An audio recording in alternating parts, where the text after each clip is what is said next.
Big LEZ'S League, an all rugby league experience.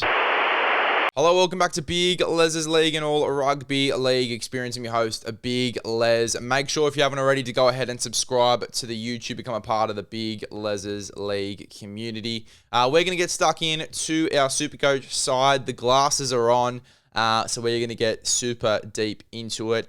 Just before we begin, make sure if you haven't already, go ahead and subscribe, become a part of the Big LEZ'S League community. Also, Instagram, Spotify, Apple Podcasts, get stuck into all of those. Big LEZ'S League. Also, starting a new show called Momentum. We'll leave the channel link in the description below, but that's with myself, former NRL player Jake Marchetto, and former NRLW star Sophie Curtin as well, who played in the inaugural Under-19s Women's Origin match, and they won that pretty convincingly as well. So give her a follow, give Jakey a follow, give Momentum a follow as well.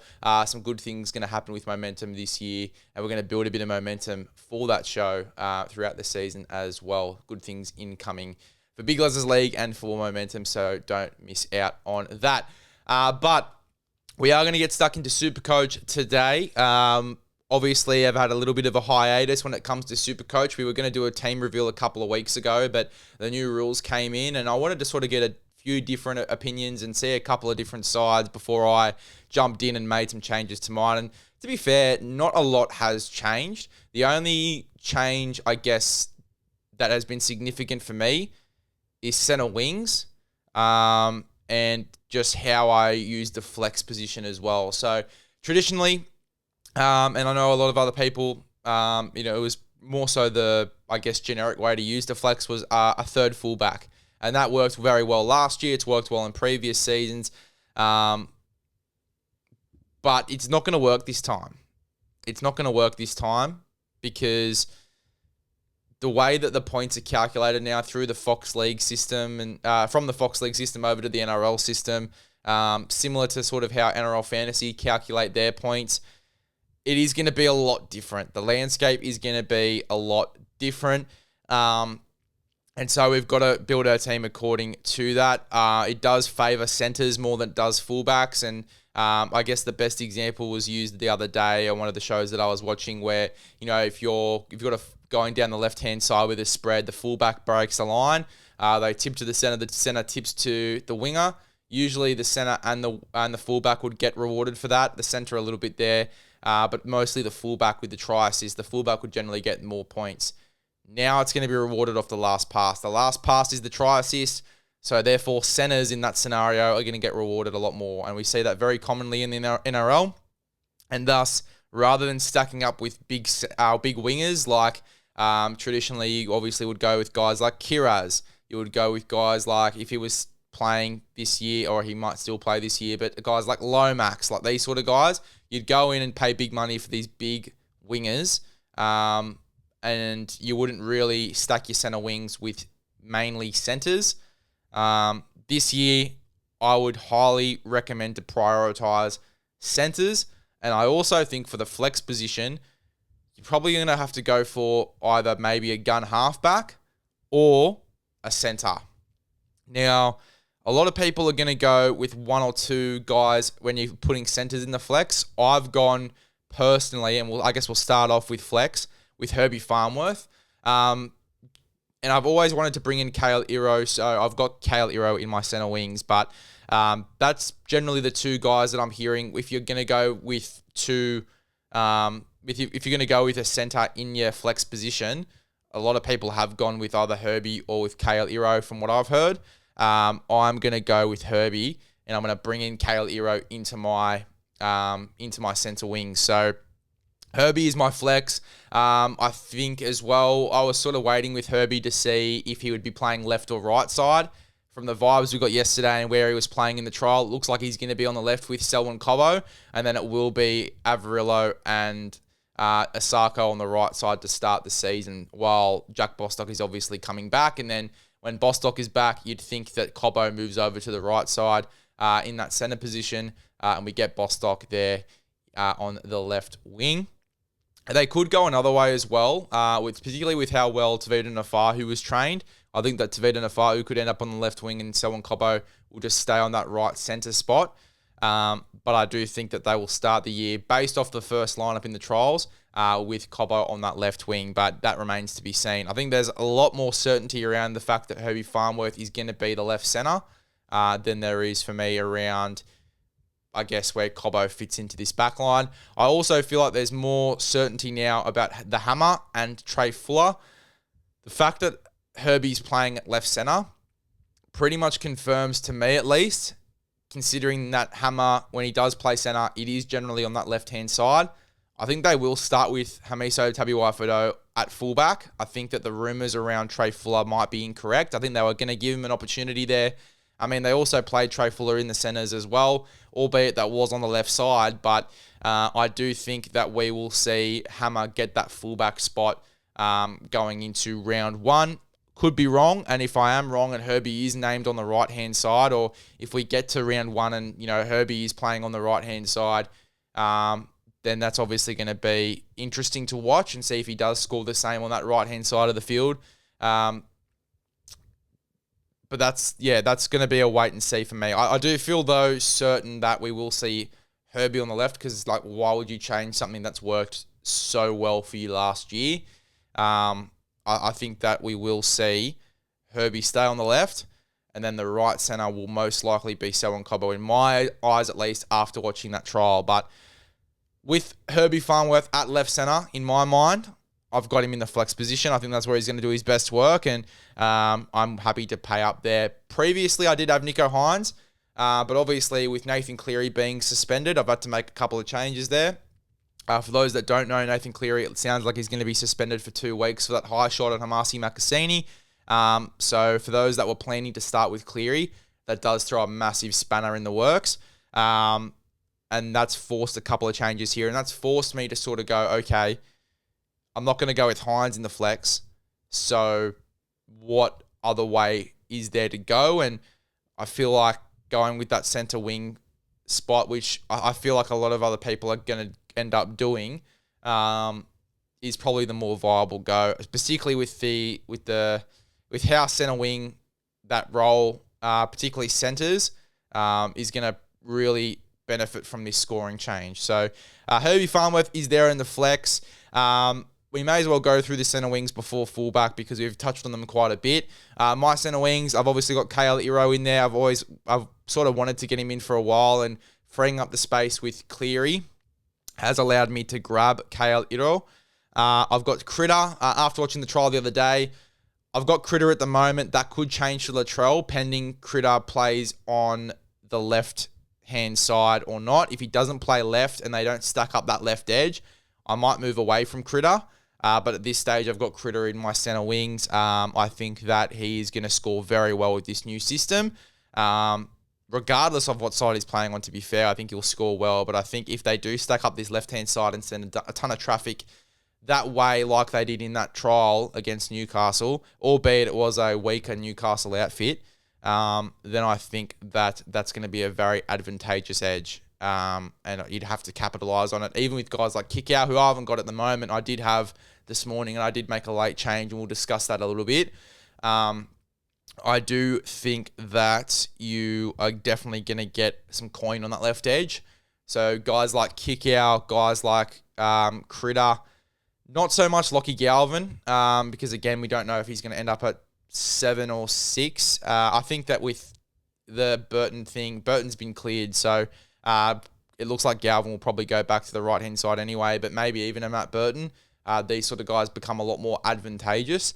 So that's probably a way that I'd be sort of looking towards. I think Burton does become a ton more valuable. But yeah, look, I've got Critter in there. I've got Isaac Tungo. With the new scoring system, he is said to average a few more points. I'm not sure the exact data in and around that, but he's a guy that has been labelled as a pretty good, cheaper buy as well for centre wing. So I've gone with Isaac Tungo. He did play quite well in the trial the other day too for Penrith, albeit they only played around 30 minutes. I didn't mind Isaac Tungo there, so I'm going to take him at 500k. He'll probably be one of the first guys I trade if that doesn't work out, but I think it could work out, especially if they do play Paul Alamotti on that right side, with how good he was in the finals. and odds like Tongo setting him up all day, that's going to be a nice little edge there to sort of bank on as well. And then Setu too, the cheaper buy for centre wing. I think that this is probably the way to go. You stack up with the centres, and then you get one cheapy in there. So as I said, I've stacked up and gone with Kaylee Rowe, Stephen Crichton, and Isaac Tungo. Setu too, only 200k, but he's set to start on that right wing for St George. I'm going to definitely bank up on that and take that every day of the week.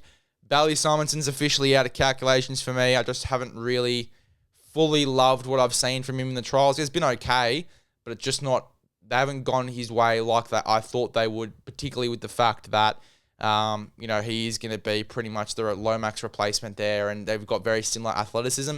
We'll probably have to watch in the trials on the weekend to get more of an idea, and I think this will come out after the trials as well, so you guys will have a little bit more of an idea than me.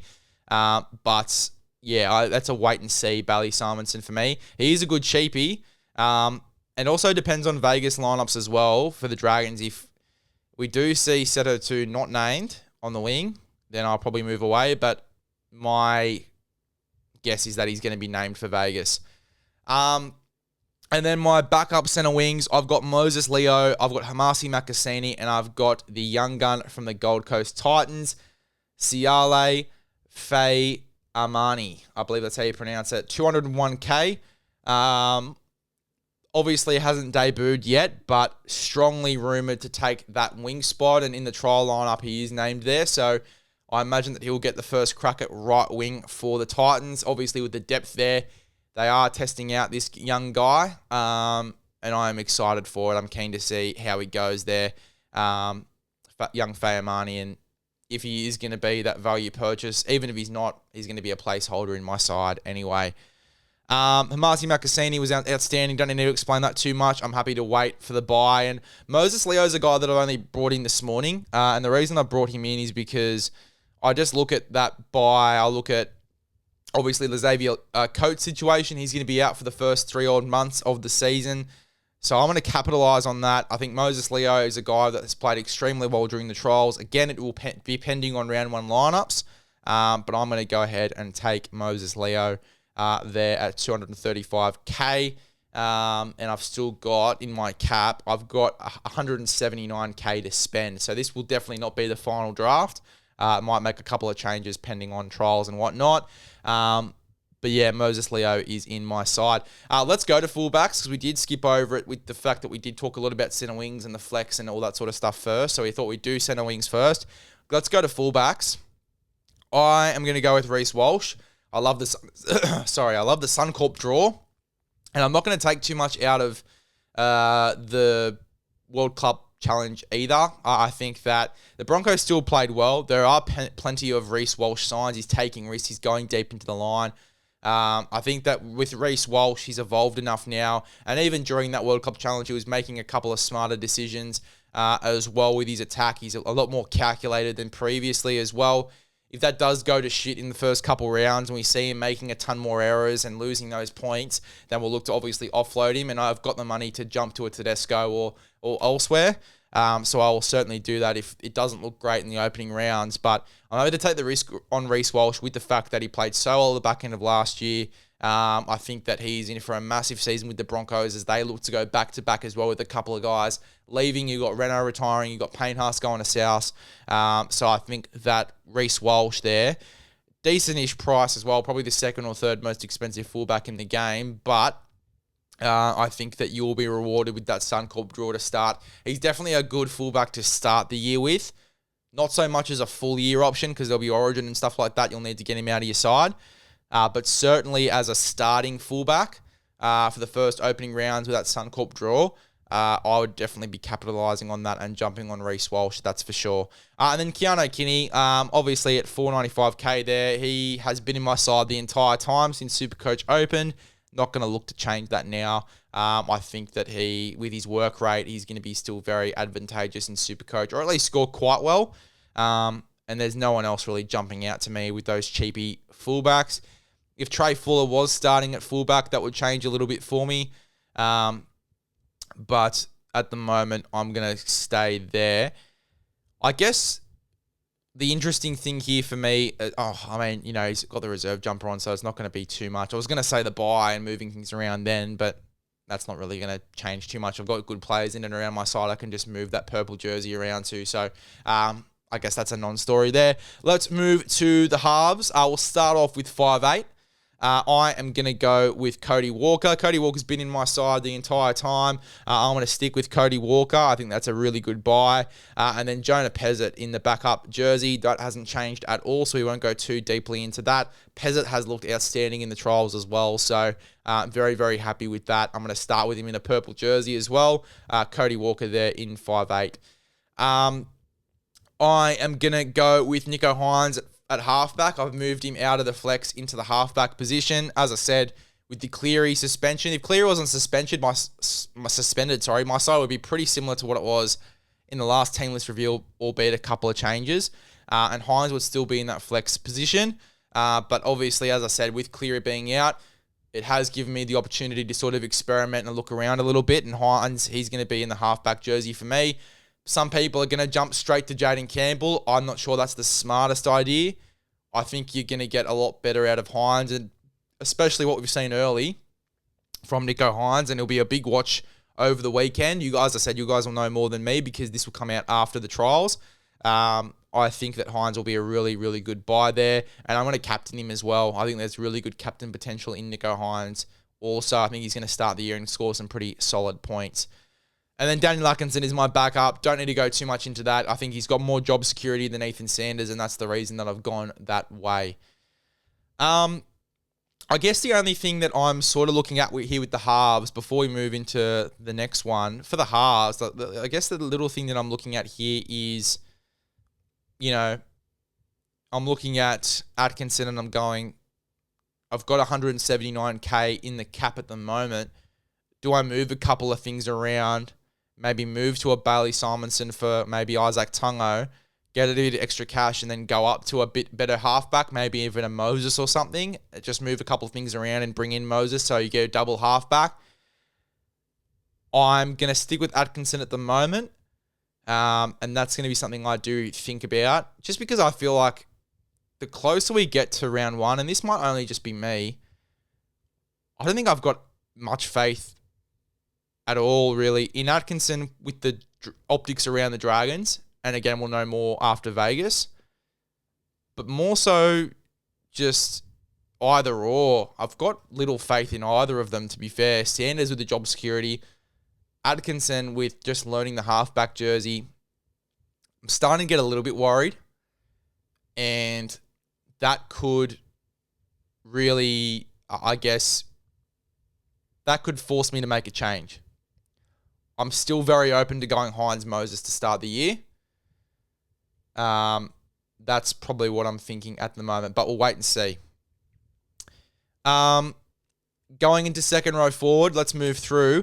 I had Kikau initially before we were starting to record, and then speaking to a few SuperCoach experts and just playing around with my side a little bit, I've gone with Isaiah Yeo. I just love his work rate. I think he'll play big minutes again for Penrith this year through the middle of the field. Liam Henry has apparently done his ACL, so he's going to be out for the season. So I think Yeo's going to get more minutes off the back of that.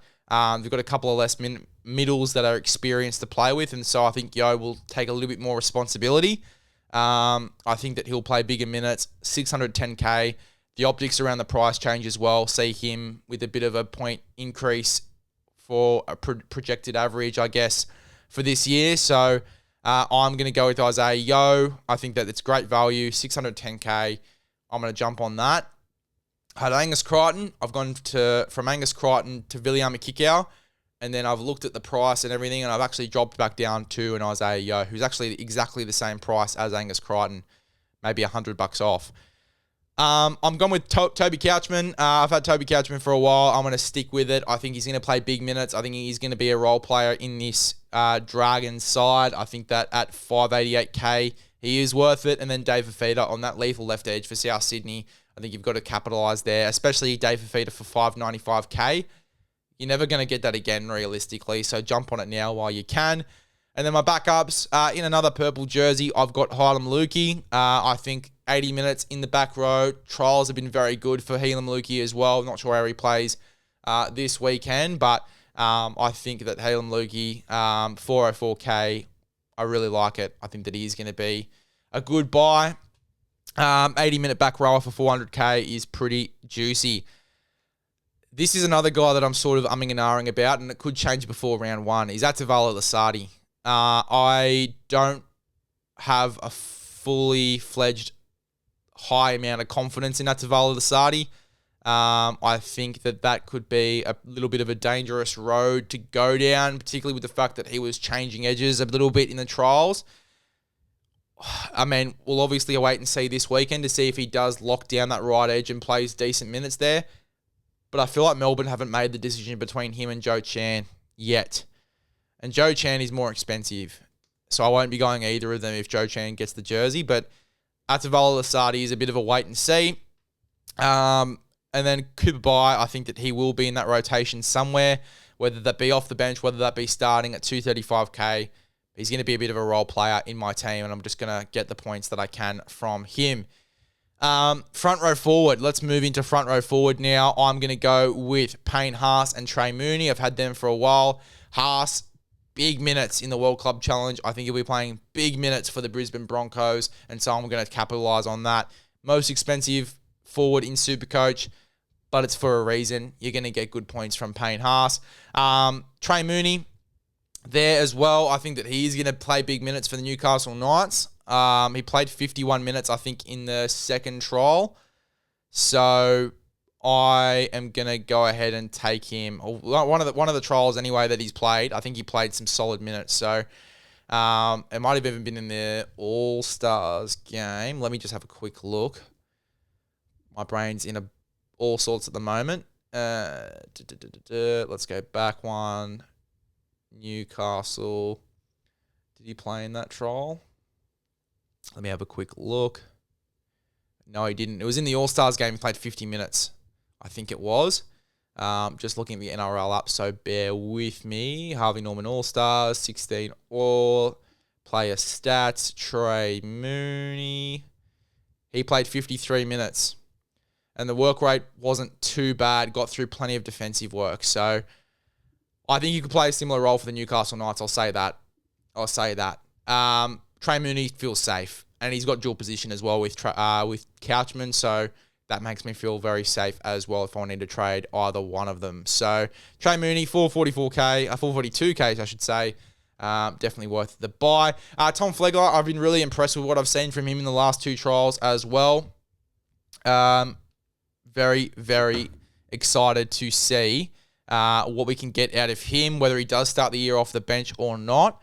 I think he will still play some solid minutes. As I said, I've been impressed with what I've seen from him. He seems to have just come back with an extra pep in his step after this injury, which is sort of not what you'd expect. But he looks good, so I'm going to jump on that.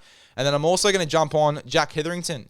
I think that him at 235k, he's going to be playing, I reckon, 30-odd minutes off the bench. I've just liked what I've seen from him. He does look good and a bit of a role player. I have more confidence that he's going to play first grade than at a Cody Hopwood at the same price, if that makes sense. So I'm going to take a Jack Hetherington there because I think he will be on the bench for Melbourne. And speaking of Melbourne, let's move into our hookers, the final position there. I'm going to go with Harry Grant. I moved off Reid Marnie a while ago. I'm going to go with Harry Grant and stick with that. I think that is definitely a smart buy. I think that he will do very well this year as well for the Melbourne Storm. And then I've got Brandon Smith. Brandon Smith, 235k. He's going to start for the Bunnies. He's going to play big minutes anyway. He's going to start there at 9 and then move into a middle forward role. 235k. Yes, please. There you go. That's my Supercoach team. Let me know what you guys think. If you're going down a little bit of a different avenue with the flex in particular, let me know what you're thinking. Are you still going to go with the fullback? Personally, for me, I think it's silly just with how optically fullbacks are going to be scored. But let me know your thoughts. I think the thing with Reece Walsh that sort of tied me to him as well is the fact that he generally throws that cutout pass. So he is generally the last pass anyway. Whereas, Tedesco, it's a little bit of maybe a tip onto the center, tip on there, bang, bang. Tedesco still throws a cutout pass as well, but it's more of a bang-bang sort of scenario. Tip out to the center, tip out, and then they get rewarded for last pass. Whereas Walsh does tend to throw out that cutout pass. We saw it twice. Cuts straight over the back rower to the center. Bang, Shibasaki goes through that gap and scores.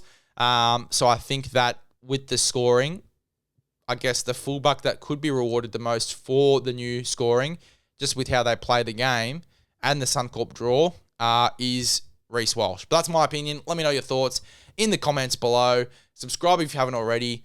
We'll see you guys in the next one.